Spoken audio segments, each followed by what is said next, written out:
Tout ça pour vous dire qu'il n'y en aura pas de commercial pour les brasseurs de la bière 50. Lui, il connaît ça.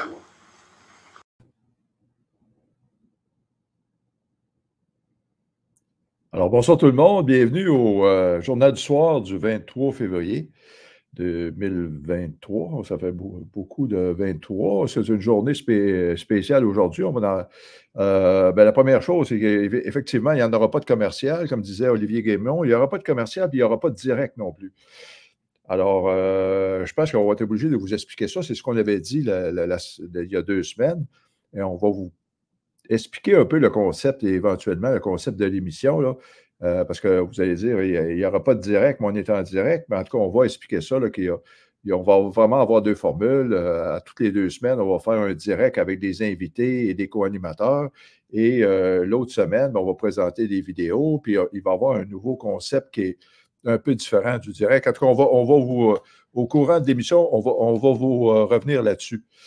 Maintenant, je dois vous donner des nouvelles de la censure. Bien, c'est ça que c'est une grosse journée aujourd'hui parce que, premièrement, on fait notre lancement de notre série de vidéos sur Parizeau et les services secrets. Et en même temps, bien, justement, aujourd'hui, il faut que je vous donne des nouvelles de la censure parce que vous savez qu'on avait été censuré sur YouTube suite à une plainte d'un type qui a toute l'apparence d'être un professionnel de la surveillance. Et on a eu aujourd'hui des nouvelles ce matin, des nouvelles de YouTube. Et ils nous avaient censuré sur interdiction de publier sur la chaîne numéro 1 de Radio Infocité.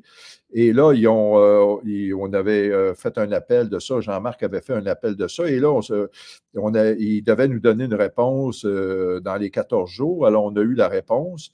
Et c'est qu'ils vont nous autoriser à déposer des vidéos parce que cette chaîne-là est monétisée.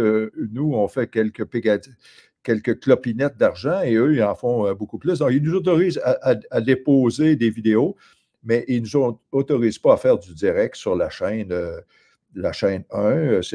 La décision est tombée de la part de YouTube. Alors, ça, on voit qu'on est vraiment dans la mire sérieusement de YouTube.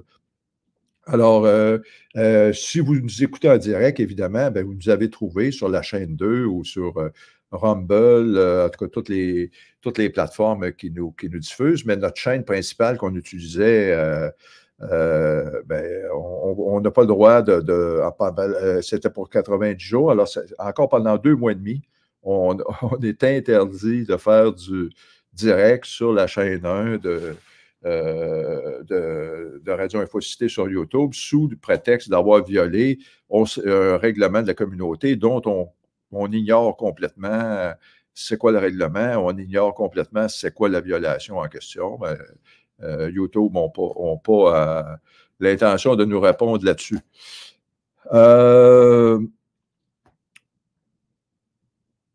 Maintenant, on va ce soir avoir 2 vidéos, évidemment.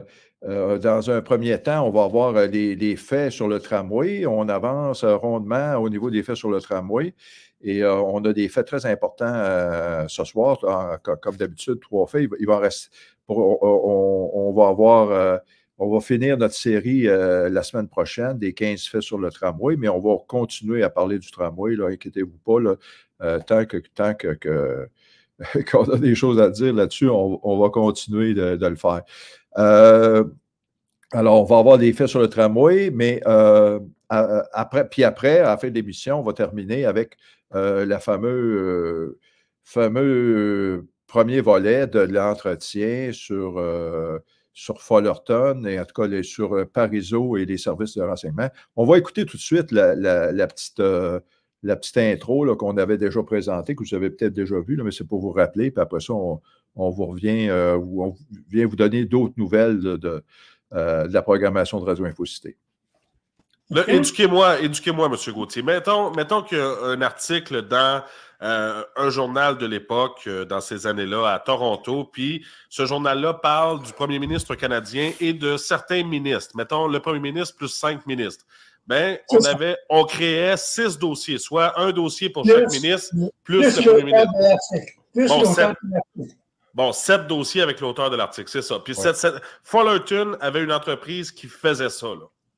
Oui, c'était une couverture. Une couverture. Okay. C'est ça que le député du CCF dénonçait en chambre à cette époque-là. Je ne sais pas c'était quoi ses sources, mais dans l'article, en chambre, il a nommé la façade de la GRC qui était DH Fullerton Incorporé. Fullerton, à cette époque-là, était un agent britannique. Ou avait été un agent britannique. Alors, ouais, c'est à peu près dans cette période-là. Ouais. Oui, Parizeau doit sa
en train de lire justement la biographie de Jacques Parizeau, le tome 1 écrit par Pierre Duchesne. Ouais, c'est très intéressant. Au début, je pensais de ne pas aimer le style, mais je vous dis, là, je ne peux plus me décrocher de ce livre-là. Je trouve ça très intéressant. Et puis, justement, dans le livre, dans le tome 1, juste dans le tome 1, il y a 12 références à Douglas Fullerton. Alors, j'ai hâte de voir qu'est-ce qu'il va en dire. Est-ce que Éric, bonsoir, Éric. Bonsoir, Luc. Bon, c'est ça. Là, je te remercie. C'est notre régisseur. Là, c'est sûr que la régie, ça fait le succès d'une émission. Alors, c'est ça. On va vous donner des nouvelles avant de présenter les faits sur le tramway. On va vous donner des nouvelles un peu de ce qui arrive au niveau de la programmation de Radio Infocité. Bien, c'est ça. Justement, Émeric, là, qui a fait l'entrevue avec nous, bien là, cette semaine, il était absent de Radio Infocité là, pour son émission du matin. J'avais dit la dernière fois qu'il y avait une indisposition passagère. Semble-t-il que Carl nous explique que c'est à cause un peu, là, au mois de février, il y a des 2 pour 1 là, sur les Big Mac et semble-t-il que Émeric aurait été sur les 2 pour 1. Et puis là, aux dernières nouvelles, ce matin, en tout cas, Carl nous disait que, bon, il était toujours sous soluté et qu'on avait trouvé le bon dosage là, dans son soluté là, de jus de cornichon et de mayonnaise pour. On essaie de passer à travers son sevrage des Big Mac. Mais en même temps, c'est ce qu'on a dit ce matin, que Carl a dit qu'il allait mieux, qu'il devrait revenir la semaine prochaine, mais semble-t-il qu'il aurait fait une rechute. Et là, je vous annonce que ce soir, on est jeudi, que demain, il y aura. Émeric n'avait pas l'habitude de faire l'émission Saint-Marseille en direct. Alors, demain, il n'y aura pas d'émission. Et que la semaine prochaine, il va être, semble-t-il, absent aussi. Ça veut dire que ça va être moi et Carl Brochu qui vont faire l'émission du matin le lundi, mercredi et vendredi la semaine prochaine pour l'émission Saint-Marseille en direct. Maintenant, qu'est-ce qu'il y a à dire d'autre au niveau de la programmation? Oui, mais c'est ça, c'est que le journal du soir, on fait une alternance. Comme on vous disait, bon, la semaine prochaine, on va avoir Martine Ouellette, semble-t-il, en direct, et qui va venir nous parler d'Hydro-Québec et de l'aspect des éoliens, qui sont une espèce, selon Martine, une espèce de privatisation par la porte d'en arrière. Alors, on va vous expliquer, là, on va écouter les faits sur le tramway, puis après ça, je vais venir vous expliquer un peu le concept là, de quand je vous dis qu'il n'y aura pas de direct, qu'on n'a pas de direct. Je vais essayer d'expliquer la différence pour moi entre un direct et ce que moi je vais appeler de la radio-réalité. En tout cas, on va vous expliquer ça tantôt, là, où on en est au niveau de la technique du concept de radio-réalité. Alors, on écoute les faits sur le tramway, ça dure une vingtaine de minutes, mais c'est 3 faits très importants. C'est que ça mérite d'être écouté.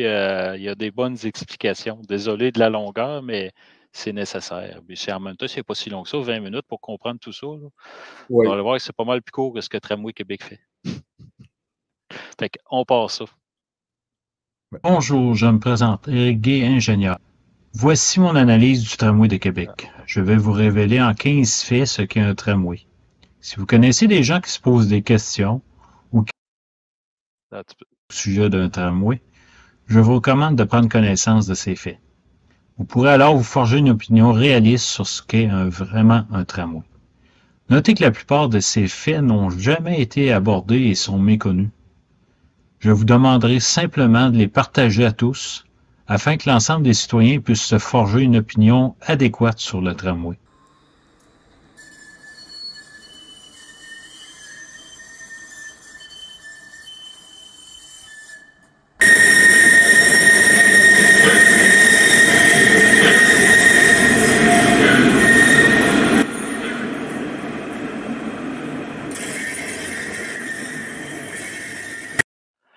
Dixième fait, l'étude de GES. Bon, ils ont fait une belle étude de gaz à effet de serre pour dire que le tramway, on sauve des gaz à effet de serre, c'est merveilleux pour l'environnement. Ouais, ils ont juste mis les impacts directs. Je pourrais vous le faire plus à la révision dans une autre vidéo. Là. Pour faire court, là, les impacts indirects, j'en ai parlé avec d'autres ingénieurs et tout, puis on est tous à peu près d'accord que c'est le double de ce qui a été dit dans l'étude de GES. Puis il y a nullement question dans l'étude de GES les remplacements de rails, les si par la suite qui vont faire des petits pics puis des petites pointes de GES, parce que la longueur des rails à 50 kg le mètre linéaire, fois 2 rails, fois 2 rames, fait 200 kg fois 20 km, bien, ça fait 4000 tonnes d'acier, plus les roues de train qu'on change qui sont en acier. Ça et tout, ça a fait des GES. Moi, je doute. Puis là, on compare avec, on sauve 10 000 véhicules à essence, alors qu'en 2040, les véhicules à essence qu'on a sauvés, ils vont être électriques. On essayerait de trouver une compagnie de voitures digne de ce nom, là, qui ne pense pas faire de véhicules électriques, puis les commercialiser dans les prochaines années. Ils ont tous déjà des véhicules à nous proposer. Puis, ça s'en vient plus vite qu'on le pense. Ça aussi, je pourrais vous le dire nécessairement. Fait que l'étude de GES, qui ne tient pas compte des impacts indirects, détournement de trafic, l'utilisation des véhicules personnels pour aller travailler, ils ont juste étudié, en tout cas, elle est erronée. Elle n'est pas bonne. Il n'y a aucun GES à sauver avec ça. J'ai tout révisé, puis la pente est négative et non positive. 11e fait, le chapitre 6 du règlement 1349 adopté par la Ville de Québec. Ouais. La Ville de Québec a adopté un règlement pour faciliter l'implantation de l'escalier. Je vais juste l'afficher à l'écran, vous pourrez le lire si vous voulez. Là. Grosso modo, là, on se permet de faire l'escalier n'importe comment en enlevant toutes les restrictions par rapport aux escaliers. La largeur minimale d'une marche, c'est la hauteur des contre-marches qui doit être fixe. Puis là, on dit qu'on toute autre forme autre que de rectangulaire, hauteur de marche contre marche n'importe différente. Un escalier peut avoir une largeur de moins de 860 mm, ça veut dire 0, il n'y a aucune limite. Les volets tournantes constituées de marches dansantes ou rayonnantes, ça peut être une combinaison de n'importe quoi. La hauteur verticale d'une volée d'escalier, ça c'est la section droite avant qu'on pogne un palier, peut être de plus de 3,7 mètres. J'espère qu'ils ne font pas un escalier de 7 mètres parce que si tu manques la première marche, ça va faire mal. Hein? On va arriver comme à 50 km/h dans le bas. Fait ils ont ouvert ça. J'en avais parlé à l'Assemblée pendant le règlement 1349, puis ils m'ont dit non, on fait ça. Sauf que dans le chapitre, quand on regarde le guide de présentation d'une demande de mesures équivalentes ou de demande de mesures différentes du RBQ, de la Régie du bâtiment du Québec, c'est stipulé là, que la mise en place de mesures équivalentes ou de mesures différentes ne doit en aucun cas diminuer le niveau de sécurité ou de qualité d'un bâtiment, d'une installation ou d'un équipement. Il ne s'agit pas de se soustraire à l'application d'une disposition réglementaire. Donc, les mesures qui vont faire des escaliers n'importe quoi, comment, rendre les escaliers plus dangereuses, ça contredit le règlement du RBQ. Normalement, on fait des normes pour la sécurité des gens et pour aussi faciliter l'implantation. Là, on se permet de faire n'importe quoi pour sauver 3 cents. L'escalier, là, si vous ne pouvez pas la faire dans les normes, déplacez-les ailleurs. Puis ça, je l'avais dit à la réunion, d'ailleurs, pendant le règlement 1349 ce printemps. Et on a ri de moi. Fait que j'essaierai d'expliquer ça à un avocat si quelqu'un plante d'un escalier puis qu'il se fait faire une poursuite. Ah non, j'ai suivi le règlement de la Ville de Québec. Ouais, t'as pas sûr que ça va aller loin en cours, ça. 12e fait. Aucune comparaison n'a été réalisée entre les coûts d'immobilisation et les frais d'opération annuels d'un autobus versus le tramway. Bon, on sort du chapeau le lapin, le tramway, mais on n'a jamais fait aucune étude pour révéler c'est quoi le coût du tramway, de l'autobus. Fait que, juste aller sur le site du RTC à Québec pour voir que le budget d'opération annuel du RTC en 2019, c'était 224,4 millions. J'ai pris 2019 pré-pandémie pour ne pas fausser les résultats. Là. Pas dire, ah, ben là, il y a moins de monde. Non. Les chiffres de 2019, et il n'y en avait pas de pandémie. Fait actuellement, le tramway, on est à 1 milliard en plein devis environ. On est à 965 millions là, plus les intérêts puis tout le temps. En tout cas, c'est au moins 1 milliard. Puis, selon le site de Sistra Canada, sur leur site, c'est dit que l'étude vaut 4 milliards. Le projet vaut 4 milliards. actuellement. On verra la soumission dans les prochaines semaines. Fait que 219,1 millions de dépenses. J'ai fait la répartition des revenus, c'est d'ailleurs dit. Là. 51%, c'est la Ville de Québec qui fournit le budget du RTC. Autrement dit, c'est des taxes municipales. 34% la vente des billets. Ah bon? Fait que nos billets qu'on paye, c'est juste 34%, le tiers du coût du RTC. 11% le gouvernement du Québec, puis 4% des publicités, les fameux panneaux publicitaires qui viennent apporter un peu de revenus, 4% du budget du RTC. Les dépenses, 68% masse salariale, 20% biens et services, les acquisitions, comment dire, il y a l'achat des autobus, puis 9% finances, des règlements de dette, des affaires de même, puis 3% la STAC, là, la Société de transport, les publicités. Là. Fait que, moi, je me suis dit, bon, si on comparait ça avec 5 milliards à 5% d'intérêt moyen annuel, ça donne 250 millions, donc le budget est à peu près équivalent du RTC. À cette heure, j'ai fait le calcul, la proportion équivalente, 38 rames, 260 passagers, ça équivaut à 86 autobus. C'est que là, j'ai été chercher sur les 106 autobus du RTC, 86 autobus, et ça me donne grosso modo à peu près 15% du budget qui est la partie 800-801 du tramway qui serait remplacé. Fait que pour un budget d'environ 32 millions, on va dire, l'équivalent actuel du RTC qui veut le remplacer par le tramway, on va payer 250 millions d'intérêts. Donc, c'est donc juste en partant 7,8 fois plus cher. Puis là, on n'a pas embarqué dans les frais d'opération annuelle. Et je le fais dans le prochain tableau. Fait que, on va faire un petit short. Là. Les autobus, c'est que si on payerait le coût réel des autobus, annuellement, un billet coûterait, mettons, 9,75 au lieu de 3,25. La passe mensuelle serait à 275 au lieu de 91. Puis annuellement, ça coûterait 3 000 $. Ça, je trouve ça pas pire. Regarde, un autobus, ça veut dire que ça coûte 3 000 $ par année, pratiquement. C'est donc beaucoup moins cher qu'une voiture qu'on sait que c'est environ 7-8 000. Financièrement, des autobus, c'est viable. Par contre, si on multiplie le facteur des intérêts, de l'amortissement du budget du tramway, ça porte le coût du billet annuel à 26 000 $. Attends pas là. Tu es en train de me dire qu'à chaque année, je vais mettre 26 000 $ pour faire circuler un passager dans l'autobus, dans le tramway? Ouais, je pense que le char est moins cher. Puis je pense que l'autobus est vraiment moins cher. Fait que, on va regarder les frais d'opération annuels. Bon, j'ai fait des petites lignes. Vous pouvez regarder le tableau, puis je ne vous le dirai pas dans la détail, mais la seule place, la ligne en jaune, où que le tramway sauve, c'est le nombre de passagers, de chauffeurs. J'ai mis 2,5 quarts de travail à 100 000 $ par année. C'est le salaire moyen, coût de revient, avantage imposable d'un chauffeur d'autobus. Son salaire, les assurances, la partie qui coûte au RTC budgété financièrement à l'Ouest. Ça revient à peu près 100 000 par année à un chauffeur.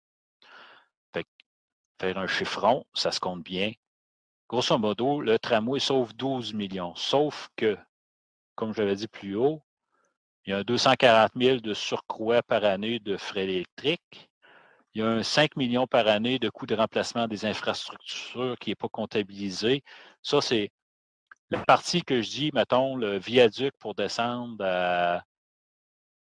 en bas ici du IKEA pour monter sur la pointe de Sainte-Foy. Il va y avoir un viaduc en béton. Les viaducs sont pas éternels. Puis les viaducs, ce n'est pas donné. C'est fait avec du béton, de l'acier. Quand on le remplace, un peu comme un pont, ça coûte cher. Fait que moi, j'ai mis un budget de 400 millions sur 80 ans, puis je pense que c'est même sous-estimé. J'ai mis de quoi pour donner un chiffre qui fait quand même une certaine allure. Fait que là, on parle d'environ, mettons, 5 millions par année. J'ai pas mis beaucoup, là. Il y en a plusieurs qui vont dire que c'est 5 fois ça. Non, on met ce coup-là. Le coût d'emplacement des autobus. Bon. Les rames. Les rames, c'est pas donné. Là, moi, j'arrive avec une différence. Par année, là, le RTC, le coût de remplacement des autobus sur le tracé du tramway, c'est 6,3 millions par année. Autrement dit, l'équivalent de 6 autobus par année, à peu près, qu'il faut qu'ils remplacent. Le tramway, ben, ça revient à 38 millions. Ça dure plus longtemps, mais ça coûte deux fois le prix. Ça coûte 10 fois le prix. C'est 50 millions par rame. Une rame de 260 passagers versus un autobus à 1,5 million. Puis on sait que les coûts des autobus diminuent en plus. Quand on va les remplacer dans 15 ans, ça se peut qu'un autobus électrique, ça coûte vraiment moins cher. Fait que là, moi, j'arrive avec une différence de 31 millions par année juste pour ça. Après ça, j'ai 1 500 000 pour les faire en remplacement des trains et les roues de train et les rails, ce que j'avais montré en haut, le 1,3 million par année, puis j'ai ajouté les roues de train, c'est que ça fait 1,5 million par année de budget. Les autobus, je ne l'ai pas mis, je l'ai mis plus bas. Là. La lubrification, j'ai rajouté un petit 250 000, quoi qui était peut-être avec nous, en tout cas. Le coût de déneigement qui est plus élevé, c'est que j'ai budgété 300 000 $ de plus pour déneiger un tramway qui passe à des endroits où les autobus seraient déjà déneigés en plus. C'est que ça, c'est encore là, c'est minimaliste. Le contrat d'entretien qui est à 8 millions par année, par an, c'est ce qui avait été déjà publié là, sur le site. Après ça, quoique c'est bizarre, 8 millions d'entretien par an, alors qu'on voit que le coût d'entretien est de 1,5. Le remplacement des élastomères. Bon, les élastomères, ce n'est pas donné. Fait que ça aussi, ça équivaut aux pneus. Fait que là, grosso modo, j'ai mis le même budget des autobus pour le tramway à peu près que les élastomères du tramway parce que c'est comparable dans les mêmes de grandeur. L'entretien des portes, billetterie d'hiver, ben là, j'ai budgété le même budget pour être équivalent parce qu'on s'entend qu'il y a le même nombre de portes. Les publicités et Alouette, ça revient tout à peu près au même, là, normalement.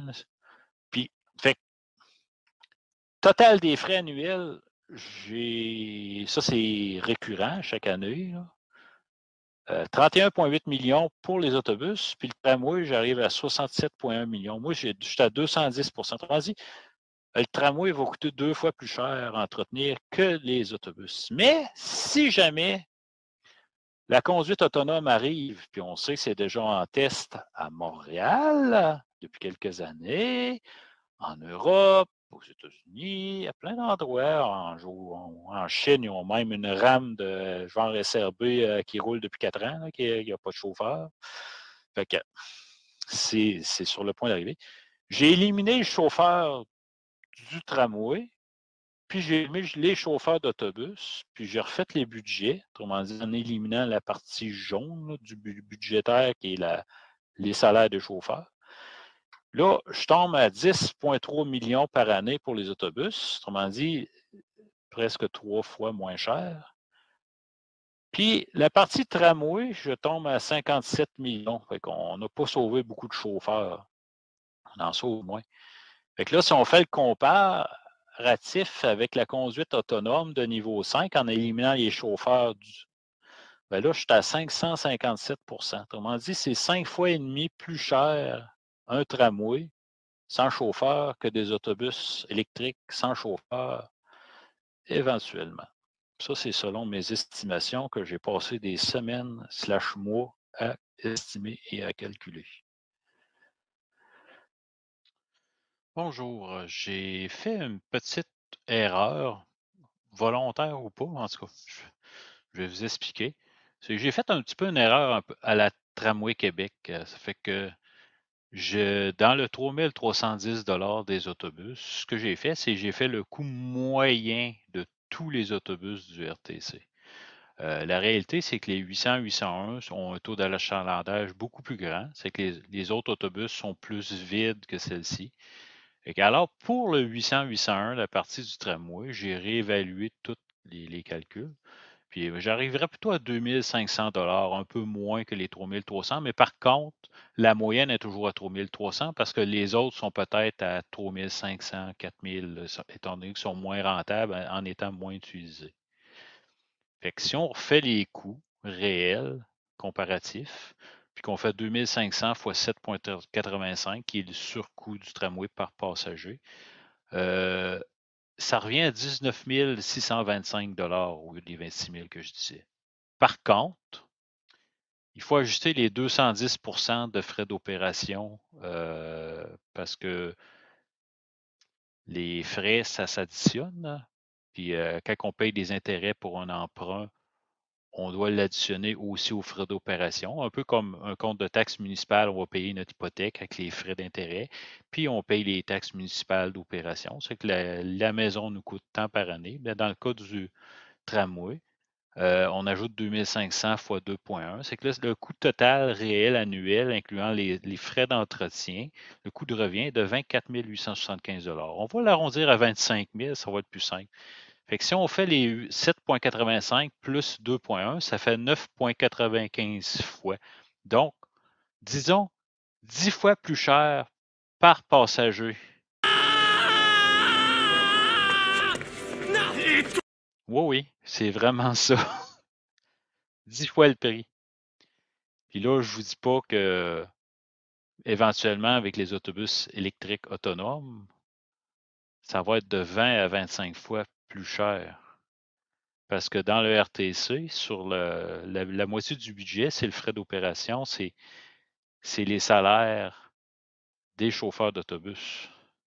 Éventuellement, ils font très bien leur job, mais dans le cas de petits quartiers où on peut mettre des petits autobus électriques autonomes, ça n'impliquerait pas de chauffeur, puis on pourrait avoir des frais pour ces petits autobus-là beaucoup moindres que ceux annuels équivalents, puis offrir beaucoup plus de services, puis là, augmenter l'apport de passagers sur les réseaux principaux, tout en ayant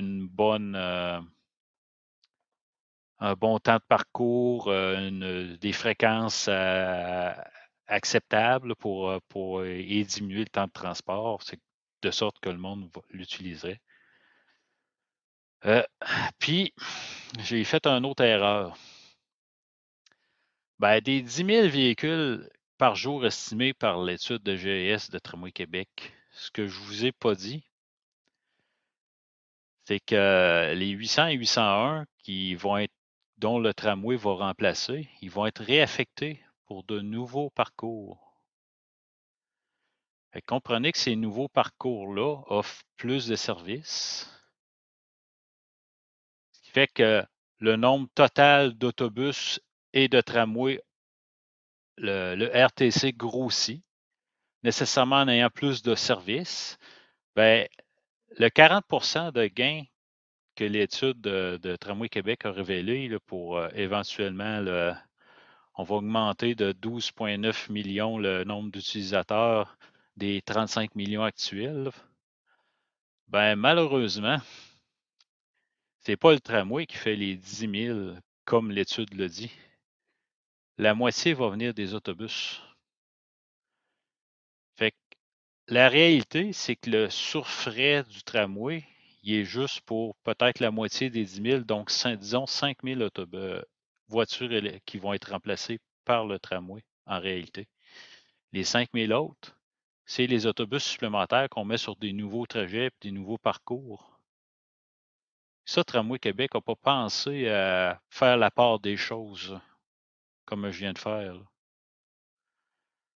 Et fort malheureusement, ben, ça coupe en deux le taux de retour de gaz à effet de serre. Ça fait qu'au lieu de 10 ans, on est à 20 ans. Puis on sait que plus ça va dans le temps, plus les véhicules s'électrifient, moins il y a de retour d'effet de serre.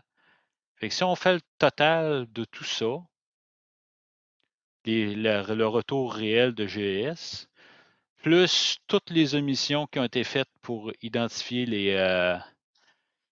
impacts indirects, l'entretien annuel, les travaux préparatoires qui n'ont même pas été calculés, là, les GES causés par les travaux préparatoires qu'il y a eu depuis multiples années. Ben, si on fait le total de tout ça, c'est vraiment vrai que la pente est négative et qu'il n'y aura jamais de carboneutralité atteinte en GES avec le tramway de Québec. En réalité, si on résume, aucun GES, ce projet-là ne peut retourner aucun GES on ne croisera jamais la ligne 0 GES carboneutralité atteinte. La pente est négative dans le temps. Je pourrais d'ailleurs vous le prouver plus tard avec d'autres tableaux puis d'autres faits. Là. Pour l'autre fait, la Ville de Québec qui a adopté un règlement contraire au sens de la loi de la Régie du bâtiment du Québec. Puis pour résumer le dernier fait, le tramway augmente par un facteur de 10 les coûts de transport par usager. Et donc, est 2 fois moins efficace qu'un autobus électrique en rendement électrique au kilowattheure par passager. J'ai même trouvé une autre étude française qui le prouve, qui vient du ministre du Transport de la France en 2022. Fait que, ceux qui me disent que c'est plus efficace un tramway qu'un autobus, là, ils iront faire le devoir puis trouver les vrais faits. Fait que, puis demain, c'est ça. Il ne faut pas le piquer que demain, Tesla, BMW, plusieurs compagnies sont en train de développer la conduite autonome, y compris des autobus. Il y en a même une qui circule depuis 4 ans en Europe. On a des tests à Montréal avec des minibus ici. Fait éventuellement, ces autobus électriques autonomes-là vont être de 20-25 fois moins dispendieux comparativement au tramway par passager au kilomètre. Fait que je pense qu'il est le temps d'agir. On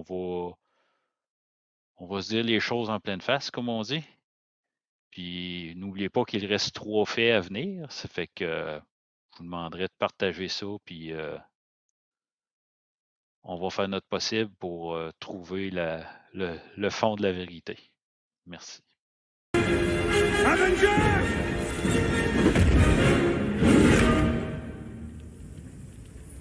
Rassemblement.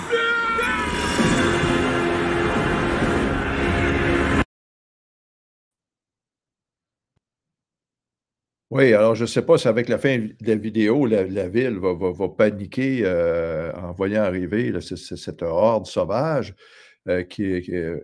Mais c'est ça, on avait le commentaire de Michel Tétrault. Oui, c'est sûr que Bruno Marchand, c'est pas un comptable, c'est évident, mais c'est encore moins un ingénieur. Parce qu'on a vu qu'un dossier technique, là, un tramway, là, c'est une patente technologique assez complexe. On ne parle pas d'une trottinette ou d'une tondeuse à gazon. Là, on parle de quelque chose de très complexe. Et je pense que les ingénieurs ont la bonne approche de décortiquer l'affaire. Et puis, à la Ville, on a l'impression que la Ville, justement, ils n'ont pas de comptable sur ce dossier-là trop tôt, ils n'ont pas d'ingénieurs. Qu'est-ce qu'ils ont? Bien, ils ont des gens de com. C'est ça, la job de la Ville. Puis tout ce qui est production de l'affaire, ils se fient au secteur privé. Alors, la Ville fait une job de com et tout le côté technique, bien, ils font confiance au privé.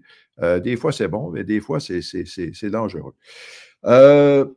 Fait qu'on va comme on dit, la semaine prochaine, on va avoir encore des faits sur le tramway, puis après ça, on va les reprendre probablement un par un en allant en profondeur sur les différents éléments. Bon, je voulais vous parler un peu, bon, c'est ça, toujours l'énigme, est-ce qu'on est en direct ou pas? Ça dépend si vous... J'en profite pour saluer ceux qui sont dans le chat. Mais est-ce qu'on est en direct ou pas? Ben, c'est une question. Ben, les gens vont dire c'est simple. Tu es en direct. Regarde, là, c'est-tu marqué que tu es en direct sur StreamYard? Ben, tu es en direct. Puis si tu n'es pas en direct, ben, tu enregistres puis tu diffuses après. Ça, c'est une vision simple de l'affaire. Puis je vais vous expliquer. Justement, je vais vous donner un exemple de c'est quoi la radio par rapport à la télévision. Une autre question, est-ce qu'on est fait de la radio, à Radio Infocité, ou on fait de la télévision? Je vais vous raconter une petite anecdote. Je suis allé dans une réunion hier, juste avant je participais au Journal du soir avec François Saint-Louis. Je vais dans une réunion et je portais la cravate. Et il y a quelqu'un qui fait « Ah, il dit, tu portes la cravate? » Bien, j'ai dit oui, parce qu'après, je m'envoie à mon émission de radio et je porte la cravate, donc ça va être déjà fait. Là. Je vais être pressé entre les deux. Ah ben là, la personne m'a répondu « Ouais, mais tu fais de la radio et les gens ne te voient pas. » Ben, j'ai dit oui, parce que quand on fait de la radio sur Internet, il y a des caméras, on est visible. Alors, ben, il dit, dans ce cas-là, ce n'est pas de la radio que vous faites, c'est de la télévision. Bon, ben, ça c'est une définition technique. Mais si on va, pourquoi qu'on s'appelle une radio? Ben, c'est parce que c'est au niveau du processus. C'est que Radio Infocité, on travaille vraiment comme des gens de radio. On est à l'écran, mais on travaille comme des gens de radio au niveau du processus. Parce que si on regarde un studio de télévision avec les caméramans et toute l'affaire, on a tout. Un studio de télévision, ça ressemble un peu à un plateau de cinéma. Et un studio de radio, c'est pas que c'est plus convivial, c'est un autre type de communication. Alors, Radio Info, puis c'est pas juste Radio Infocité. La plupart des stations de radio maintenant ont l'image à l'écran. Donc, quand je dis que il y a direct et direct, ben là, il y a radio et radio.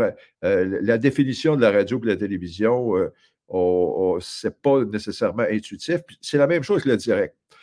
Alors, comme je l'ai expliqué tantôt, le direct, pour moi, c'est quand on fait une émission avec des invités et des co-animateurs et qu'on est en direct, effectivement. Mais ce soir, je n'ai pas de co-animateur, je n'ai pas d'invité. Puis, dans le fond, je peux faire un autre type d'émission où je vous convie à l'intimité de l'animateur, de l'annonceur. Et on pourrait dire que c'est comme une pièce à deux acteurs où vous avez le narrateur qui est un acteur et il y a un autre acteur parce que si le narrateur était seul, il ne parlerait pas tout seul. Alors, l'autre acteur, c'est vous, le public. Et alors, ce qu'on va essayer de faire dans ces émissions-là, à toutes les 2 semaines, c'est de vous intégrer dans le studio qui est ici. Je vous présente mon studio et justement, ce soir, on a un écran qui est en panne, mais on est en construction d'un studio. Alors, dans les prochaines semaines ou les prochains mois, on va opérer à plusieurs caméras et on va appeler le public à intervenir. Alors, je vous brosse rapidement l'idée et on va vous expliquer ça graduellement. Puis quand j'explique à mon ami qu'on fait du direct, on est en direct, mais ce n'est pas du direct, c'est sûr, c'est impossible à comprendre. Il faut attendre de voir la démonstration et on va vous faire cette démonstration-là dans les prochaines semaines. Bon, merci d'avoir écouté, de nous écouter, d'être fidèle au poste. Et finalement, on va, sans plus tarder, écouter je veux présenter un peu l'entrevue qu'on va présenter, qu'on va j'espère qu'il y en a plusieurs. On en a parlé depuis 2 semaines, qu'on parle de cette premier épisode d'une série qu'on va faire sur. En fait, on dit c'est Parizeau et les services secrets, mais en réalité, c'est parce que le personnage principal ou central de bonne quantité d'épisodes, c'est Douglas Fullerton. Et ça donne d'être un ami, c'est quelqu'un qui a beaucoup compté dans la vie de Parizeau. C'est pour ça qu'on vous fait le lien avec Parizeau, mais vous allez voir qu'on ne va pas s'éterniser sur Parizeau. On va être obligé d'expliquer plus Fullerton et son rôle pour bien comprendre le contexte dans lequel Parizeau a été, on va dire, pistonné par Fullerton, qui était un agent. Maintenant, on n'est pas en train de dire que Parizeau est un agent qui était conscient de ça. Là. Moi, quand j'étais jeune, on ne savait pas ces choses-là. Aujourd'hui, il y a de l'information qui commence à sortir. Et là, on a des sources privilégiées avec François Gauthier. Et on va vous présenter ça dans les prochaines semaines. J'espère que vous allez apprécier. Alors, Télésino, s'il te plaît, lance-nous la bonne vidéo.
Invité très spécial ce soir, M. François Gauthier, qui a longtemps été militant au Parti québécois et un proche de Jacques Parizeau, parce qu'on va parler ce soir de Douglas H. Fullerton, qui est un économiste, conseiller financier et auteur. Il est né le 3 septembre 1917 à St. John's, à Terre-Neuve.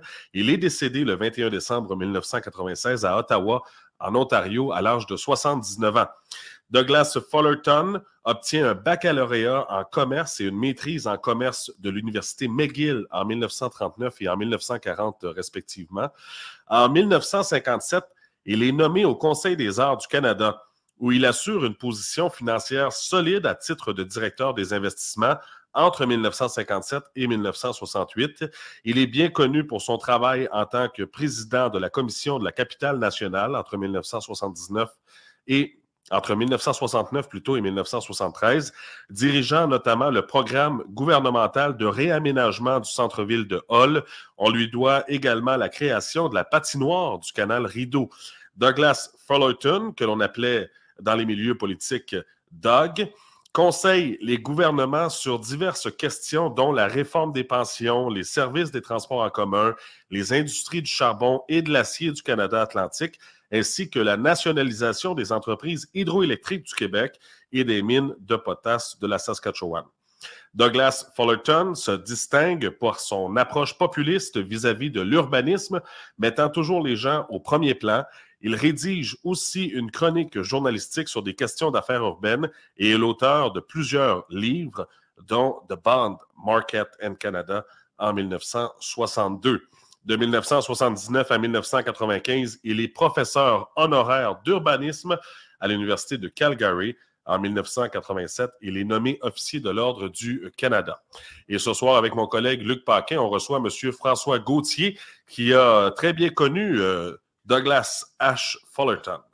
Oui, ben je peux me présenter rapidement François. François, c'est un militant indépendantiste du RIN. C'est d'ailleurs comme ça que je l'ai connu. Là, c'est quelqu'un qui a fréquenté la Société Saint-Jean-Baptiste de Montréal. Il a fréquenté beaucoup les milieux indépendantistes et il a découvert des choses un peu étonnantes ou troublantes à propos de Douglas Fullerton et de ses liens avec Jacques Parizeau, parce qu'on a déjà parlé dans nos émissions précédentes là, des agents comme Carole Deveau, qui était un agent de la ville, un agent secret là, qui s'est retrouvé par inadvertance peut-être dans le lit de Jacques Parizeau. En tout cas, là, on va peut-être dévoiler ce soir. Ou peut-être pas par inadvertance non plus. Peut-être pas par inadvertance. C'est ça, parce qu'on avait déjà fait une petite recherche là-dessus, puis il y a clairement des zones d'ombre dans l'histoire de Carole Deveau avec Jacques Parizeau. Et là, on peut découvrir d'autres choses un peu troublantes avec François. Alors, bonsoir François. Qu'est-ce que... Je pense que j'ai fait une bonne description de ton parcours à l'intérieur du mouvement souverainiste. Maintenant, est-ce que... Émeric, je vais te laisser aller avec c'est ça, monsieur Gauthier. Bonsoir tout d'abord. Bonsoir. Bonsoir Merci. à tout le monde. Les gens qui nous écoutent. Ah oui, il y en a plusieurs. On voulait vous parler ce soir là, tout d'abord de M. Fullerton, mais tout d'abord, expliquez-nous un peu dans quelles circonstances là, vous avez découvert Douglas Fullerton. Tout d'abord, pour mettre la table. Oui, mais c'est essentiel. Il faut d'abord savoir que je suis un immigrant, je viens du Canada, de l'autre bord de la frontière. Je ne suis pas du Québec, je suis de l'extérieur. Et je suis arrivé ici en 62, mais j'ai fait des choses avant 1962. C'est quand j'étais mes parents étaient abonnés à 3 quotidiens. Trouvez-moi des familles qui ont 3 quotidiens qui rentrent dans les familles dans les années 50 et 60, c'est extrêmement rare. Et donc, moi, je suis habitué à vérifier l'information, puis surtout les comparer parce que mes parents francophones qui étaient abonnés au journal Le Droit, alors que ça appartenait aux Oblats de Marie-Immaculée Conception, On était abonnés au Devoir aussi, puis on était abonnés au journal quotidien de ma ville natale, pardon, la ville de Timmins. Et c'était le premier quotidien de Lord Roy Thompson. Alors, il est devenu Lord quand il est devenu propriétaire d'une multitude de journaux. Mais l'affaire, c'est que mes parents parlaient de la différence de traitement de l'information entre le journal anglais, le journal franco-ontarien, puis le journal Le Devoir, qui était le journal du Québec, intellectuel du Québec. Alors, c'est la différence de traitement, moi, qui est ma culture, c'est la culture que mes parents m'ont transmise. Alors, quand j'arrive à 20 ans, à Toronto, je lis 3 quotidiens naturellement. J'arrive ensuite, plus tard, à Ottawa. Il y avait 2 quotidiens anglais, puis il y avait un quotidien français. Et je lisais souvent aussi un des quotidiens de Toronto, même quand j'habitais à Ottawa. Donc j'habite à Ottawa. Et à Ottawa, il y avait 2 quotidiens anglophones. Il y en a un qui appartenait au Parti conservateur, l'autre qui appartenait, c'était pas directement parti, à un conservateur célèbre de l'Alberta, et l'autre appartenait à un libéral.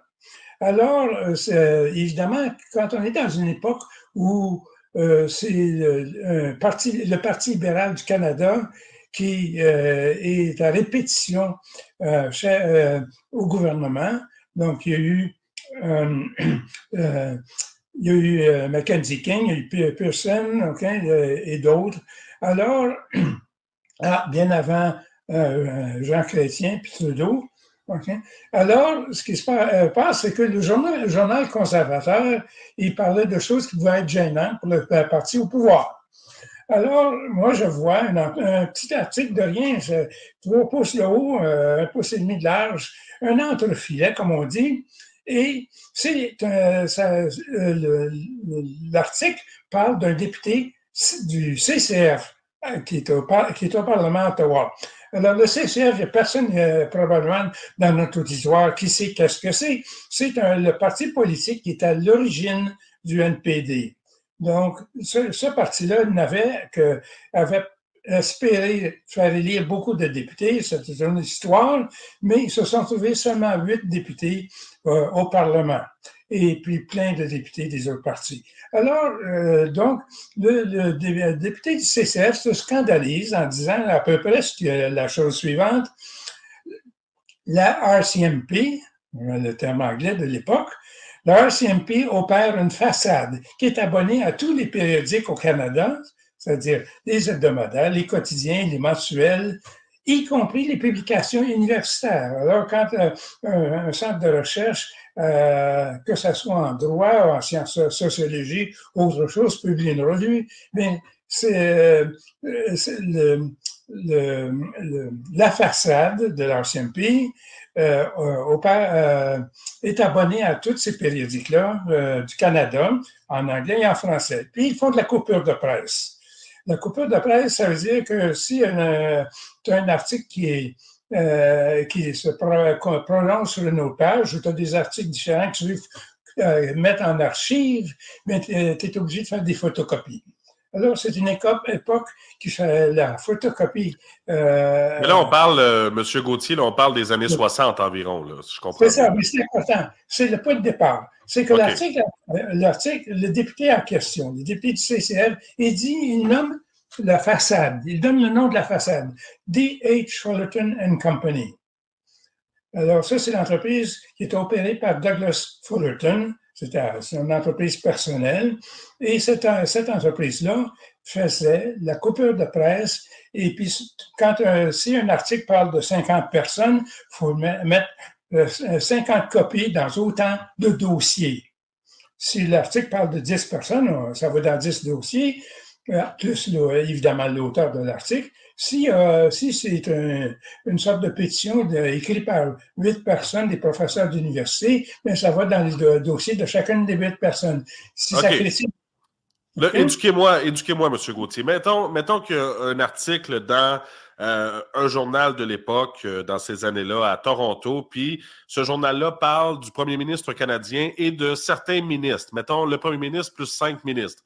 ben, on créait 6 dossiers, soit un dossier pour chaque ministre, plus le premier ministre. Bon, 7 dossiers avec l'auteur de l'article, c'est ça. Puis Fullerton avait une entreprise qui faisait ça, là. Oui, c'était une couverture. Une couverture. Okay. C'est ça que le député du CCF dénonçait en chambre à cette époque-là. Je ne sais pas c'était quoi ses sources, mais dans l'article, en chambre, il a nommé la façade de la GRC qui était DH Fullerton et compagnie. OK, c'est bon. Je comprends. Exactement. C'est bon. Et donc ça c'est dans les archives au Parlement, de Hansard qu'elles appellent. Okay? C'est les archives. C'est dans les archives. Alors, ça c'est la première chose qui m'a attiré mon attention, parce qu'à un moment donné, l'auteur de l'article, il dit aussi que ces coupures-là, ça peut servir contre les personnes de gauche. On parle à l'époque du CCF, qui était à l'origine du NPD. Donc, c'est un parti de gauche, et c'est des professeurs d'université, ils font des critiques avec une idéologie de gauche, alors qu'au gouvernement, les entreprises, c'est des gens d'idéologie de droite, mais on craignait que ça serve contre le professeur. Bon, on craignait que le CCF se trouvait un peu menacé. Il trouvait que ça pouvait servir pour menacer mais là, le CCF. Mais je cherche le CCF. C'était pas des communistes quelque chose? C'était pas communiste? Non, c'est le NPD. C'était les syndicats qui étaient derrière. Non, c'est ça. Oui, je comprends, mais l'abréviation veut dire quoi, là? Le CCF? Community Commonwealth Community Federation. Ah, OK, c'est bon. Fait qu'il y a pas de... Ça, il faudrait le vérifier. Sur Wikipédia, vous allez le trouver exactement. Donc, c'est de cette façon-là, M. Gauthier, que vous avez découvert l'existence de Fullerton et de son entreprise et de ce qu'il faisait professionnellement. Oui. C'est une époque aussi où moi, alors que je vivais à Toronto, je lisais tous les quotidiens de Toronto à l'époque. Il y en avait 3. Et puis, c'est une époque où aussi j'ai découvert qu'aux États-Unis, ils faisaient de la recherche sur le lavage de cerveau avec des drogues et de l'hypnose. Ça, j'ai découvert ça, moi, en 1960. Okay? Alors c'était des décennies avant que ça fasse la manchette des journaux. Donc, tout ça pour arriver à dire que il y a une entreprise qui fait de la coupure de presse et puis qui fait de la photocopie pour que ça aille dans autant de dossiers nécessaires. C'est financé par les services de renseignement du gouvernement canadien. Il faut comprendre une chose, que ce soit des services secrets ou que ce soit les corps diplomatiques. Il y a 95% de l'information qui est publique. Alors, quand je dis tout est public, ou presque 95%, selon ce qu'on dit habituellement, moi, je porte plutôt à dire que c'est 98% qui est public, parce que ça apparaît dans plein de médias, surtout de nos jours avec l'Internet.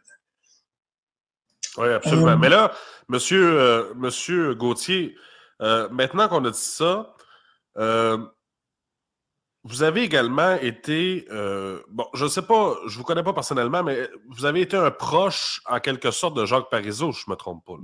C'est un peu exagéré, je ne sais pas, il était un proche. Okay. J'ai été militant, j'ai soutenu Jacques Parizeau. Oui. Mais l'affaire, c'est que Parizeau, sa carrière s'est bâtie grâce à Fullerton. OK, mais c'est là que j'en venais, M. Gauthier. En ce sens où, là, maintenant qu'on a un peu mis en place qui était Fullerton, qu'est-ce qu'il faisait, où il travaillait, pour qui il travaillait, les renseignements canadiens. Mais c'est juste une partie. Et le lien entre lui et Jacques Parizeau, qui était un chef souverainiste au Québec, là. Ben faut pas sauter les étapes. La prochaine étape, c'est que François a tombé par hasard sur les Fullerton. On a un document de ça, une facture où François était sur un journal étudiant avec d'ailleurs, comment elle s'appelle, François, celle qui est directrice de la Bibliothèque nationale, je crois, là. Oui, c'était en 67. C'est un journal étudiant en 67, ça s'appelle Jeune Québec. Québec. Il avait trouvé un peu de financement pour ça. Ça n'a pas duré longtemps. Un journal étudiant. Ça a duré ses numéros, ça a disparu. Mais la rédactrice en chef, c'était Lise Bissonnette qui est ultérieurement devenue directrice du Devoir et ultérieurement de ça, directrice de la Grande Bibliothèque. C'est ça. Et après la Grande Bibliothèque, elle est même devenue présidente du conseil d'administration de l'UQAM. Okay. Là, sur ce journal-là, c'est là que tu es tombé encore sur Fullerton. Oui, exactement. Alors, donc, on est en 67 et puis au journal, on reçoit une fiche d'adhésion pour devenir membre de la coopérative et puis recevoir le journal. Alors, c'est en 67, ça c'est 6 ans après que l'article que j'avais vu dans le journal d'Ottawa. Hein? Alors, donc, 6 ans après, il opère toujours la façade parce qu'il s'abonne immédiatement. Mais pour s'abonner, lui, il est à Ottawa. Il travaille dans un bureau à Ottawa. C'est parce qu'il y a quelqu'un qui lui a apporté l'article. Dans les universités, il y a des policiers, soit en habit de policier ou en civil, peu importe. Il y a des policiers qui s'inscrivent à des cours et puis il y en a qui sont alertés, qui doivent surveiller. Oui, mais François, à ce moment-là, tu reçois une demande d'adhésion au nom de M. Fullerton. Exactement. Évidemment, il est abonné. S'il est abonné à 1000 publications du Travail du Canada, il ne fait pas les adhésions personnelles. C'est une secrétaire du commis qui remplit la demande. On a la copie de cette demande d'adhésion-là, de l'adhésion de M. Fullerton. Ça veut dire qu'il faisait les coupures, il surveillait les journaux universitaires, il surveillait beaucoup de choses. C'est-à-dire. Les journaux étudiants. Puis à l'époque, c'était avant les ordinateurs, là, tout ça était fait à la main. Ça veut dire qu'il achetait tous les quotidiens, tous les journaux étudiants, tous les journaux de syndicats, tous les journaux de tout le monde. Et à chaque fois qu'il voyait un article, s'il y a 15 noms mentionnés dans l'article, on ouvre automatiquement 15 dossiers et on met une copie de l'article dans le dossier au nom de la personne qui apparaît dans l'article. C'est bien. Plus un 16e pour l'auteur. J'essaie de suivre. Oui. Puis, s'il y a 3 signataires de l'article, ça va aller dans les 3 dossiers. Oui, c'est ça. Okay. On va arriver après ça au traitement. Je ne sais pas si on est déjà rendu, là, je ne veux pas brûler les étapes, mais là, on va arriver après ça au traitement. Mais là, je ne sais pas, là, fait que là, on a vu comment tu as découvert Fullerton. Je ne sais pas si on a complété je pense, ce thème-là, peut-être. Pas tout à fait. Oui, vas-y. Pas tout à fait. OK.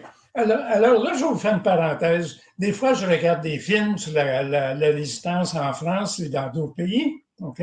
Des films sur la Deuxième Guerre mondiale. Puis à un moment donné, je vois un film. OK? On récupère un pilote britannique qui est tombé derrière les lignes allemandes, à quelque part, un avion qui atterrit dans un champ, ramasse le pilote, mais il ne fait pas juste ça, il ramasse aussi plein de ballots de journaux. Alors, il charge un ballot, charge un deuxième ballot, un troisième ballot, peut-être une dizaine de ballots, je ne me rappelle plus le nombre exact. Okay? Alors, il charge plusieurs ballots de journaux. Ce n'est pas pour allumer les feux de foyer. C'est pour faire la coupure de presse et analyser, constituer des dossiers sur ce qui se passe soit sous le régime de Vichy ou sous la France occupée. Autrement dit, c'est un mode de fonctionnement des services de renseignement britanniques. C'est ça. Et durant la Deuxième Guerre mondiale, Fullerton travaillait dans l'armée britannique. Oui, parce qu'à ce moment-là, Fullerton est né à Terre-Neuve et Terre-Neuve est justement entré dans la Confédération canadienne juste à la veille de la guerre. Je me demande si la guerre n'était pas déjà commencée quand Terre-Neuve...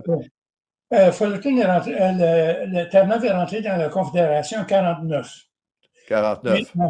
Oui, puis en 1951, Fullerton demande la citoyenneté canadienne. OK? Je pensais que Terre-Neuve était entré dans la Confédération à l'occasion de la guerre, mais là, tu nous dis que c'était en 49. En 49. Ça faisait la guerre était terminée. Ça veut dire que Fullerton a passé toute la guerre sous les services secrets britanniques. Et peut-être qu'il a croisé à un moment donné René Lévesque, qui était correspondant de guerre dans l'armée américaine. Là. Peut-être, mais je C'était les mêmes milieux. C'était les mêmes milieux militarisés. En tout cas, dans le cas de Fullerton, il était aguerri probablement aux méthodes. Il était dans un bureau à Londres. Oui, d'un bureau à Londres, puis finalement, il a été déménagé. Quand Terre-Neuve est entré dans la Confédération, bien, son bureau a été déménagé en Ontario. C'est lui-même qui a déménagé en Ontario parce que ça l'intéressait. Il avait étudié à McGill, donc au Canada. Oui. Okay. Mais ce qui n'est pas dit dans cette biographie-là que vous avez trouvée, là, ce qui n'est pas dit, c'est que Fullerton, il a fait un doctorat en sciences économiques à Londres. Okay? Il a fait un doctorat au London School of Economics. C'est là qu'il a le lien de Parizeau. Alors, quand Parizeau a fini ses études de son doctorat à Londres, au London School of Economics, il cherchait un travail. Et puis, c'est comme ça que Fullerton est venu à engager Parizeau pour faire des études économiques pour le gouvernement canadien, pour le gouvernement de l'Ontario, pour le gouvernement de l'Alberta, peut-être d'autres aussi. Okay? Et donc, l'expérience de travail comme économiste, la réputation de qualité de travail comme économiste, c'est Fullerton qui a ouvert la porte à Parizeau. Et puis Parizeau il a toujours resté reconnaissant à Fullerton de lui avoir ouvert la porte. Il faut comprendre une chose, c'est qu'à l'époque, un francophone, même s'il parlait bien anglais, un francophone n'aurait jamais été engagé par le gouvernement fédéral ou le gouvernement anglophone, surtout pour faire des études économiques. Ça aurait été... il aurait engagé n'importe quelle nationalité. C'est comme on dit... les Polonais de Montréal vont engager un plombier de n'importe quelle nationalité, sauf un Québécois. Alors, les gouvernements provinciaux des autres provinces n'ont pas donné des contrats à Parizeau pour faire des études sans que ça passe par Fullerton. C'est ça. C'est Fullerton qui allait chercher le contrat, puis il faisait exécuter par Parizeau. OK. Okay? C'est vraiment ça qu'il faut comprendre. C'est Fullerton qui allait chercher les contrats et puis il les faisait exécuter par Parizeau. Il n'y avait pas, à l'époque, il n'y avait pas grands anglophones du Canada qui avaient fait des doctorats en sciences économiques à Londres aussi. Alors, donc, Parizeau avait était, oui, un francophone, mais avait également toutes les compétences requises par Fullerton à l'époque. C'est ça, exactement. Mais ce n'est pas ses compétences uniquement qui ont fait qu'il est engagé par les autres provinces, c'est le fait qu'il était sous le parapluie. À cette époque-là, Jacques Parizeau était libéral. Là. Oui, il était libéral et Fullerton, à cette époque-là, était un agent britannique ou avait été un agent britannique. Alors, c'est à peu près dans cette période-là. Oui, Parizeau doit sa carrière à un agent des services secrets britanniques.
Pour tout commentaire, nous vous invitons à nous écrire studio@radioinfocité.com.